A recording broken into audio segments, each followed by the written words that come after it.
And that kind of rolls into the other side of the ball. Question two, how does this team as an offense now generate more rushing yards?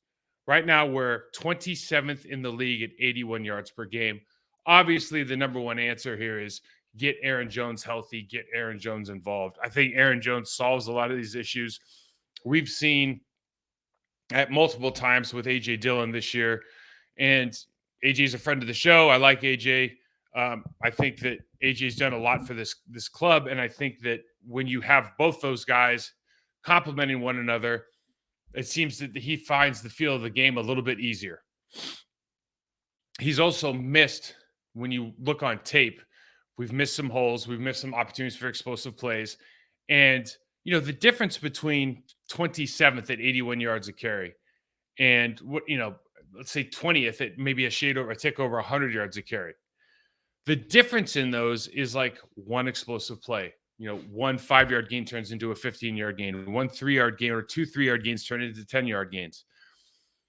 And if you're missing those plays during the game and you're just churning out 3.3, 3.7 yards a carry, I mean, I'm not saying it's ideal, but you can see where the perception, the way you feel about yourself in the locker room, when you get to that 100 mark, when you get to that 120 yards per game mark, when you're able to say, we know that going into every game, we're expecting to get 3-4 explosive plays in the running game. I think that does a lot for the mentality of the players in the locker room and certainly the coaching staff as they're calling plays. I think the other part about this is that the run game, you're not doing it to prove a point. I felt in the Raiders game in particular, it's like you started the last game talking about how you wanted to establish the run against the Lions, and you don't run the ball for the first 6 plays. And then you're kind of forcing it. And so in the Raiders game, it's like you feel like they're trying to prove a point. And this happens all the time. And a lot of times, quite frankly, in the preseason, back in the day when they actually played in the preseason, Mike Sherman might come to the game and go, hey, we're going to run the ball for the first quarter, period.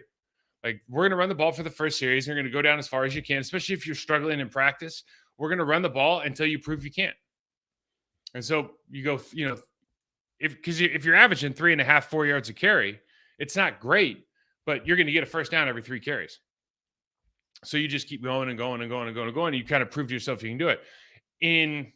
Right now with this team, in a regular season game, we don't need to be doing that. It has to fit. It has to marry up with what the defense, or excuse me, what the passing game, like, matchups, combinations look like.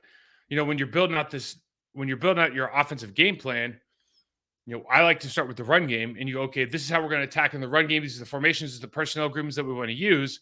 And then the passing game coordinator is going to come over. The guys who are looking at the passing game and go, well, this is the route combinations we want to use. We want to make sure these 2 or 3 players are on the same side. How do we get that matchup? How do we get them through personnel, through motion? How do we get them into the coverage that we want so we can call plays in certain situations? And all of it has to mesh up. And so sometimes it feels like right now it's a little bit disjointed where you've got so many plays, but there's not a rhythm and a flow in the run or the pass game, and certainly not how they marry up. And so we really just want to focus on, let's not put a square peg in a round hole just to say that we're trying to run the football. Let's be very deliberate about what we're running, when we're running it, how we're running it, and just become a master at maybe less stuff, but get really good at those double teams, maybe the pin and pulls, things that the running backs are good at, things that the wide receivers are willing to block, things that the offensive linemen excel at. That is the key to this right now. And then obviously marrying that up with, is there under center? Is there shotgun? Is there keep? Is there waggle? Is there sprint outs? What is Jordan Love going to be able to do with this receiving core, knowing that these are the kind of plays we want to run to set up the pass?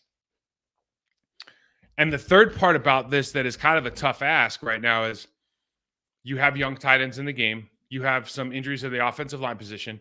You don't really have, and maybe Elgin Jenkins, you can say is a yes on this, but your offensive line, your tight end room have very few what I would just call single block winners. Like, you don't have guys that you're going to say, I'm going to move, my guard is going to move that defensive tackle. My tackle is going to move that defensive end.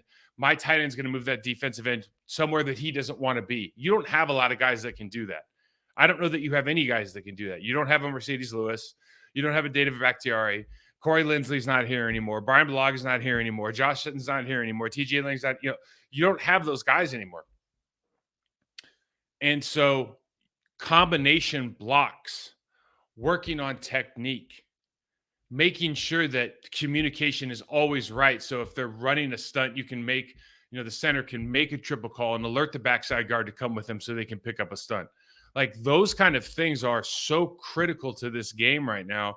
And it's just a question of, are we getting ourselves ready again during the bye week to focus in on those things at the individual level, or that like combination guard, center guard, combination tackle, tight end? Are we getting really good at moving humans off the spot at those with those particular combination groups?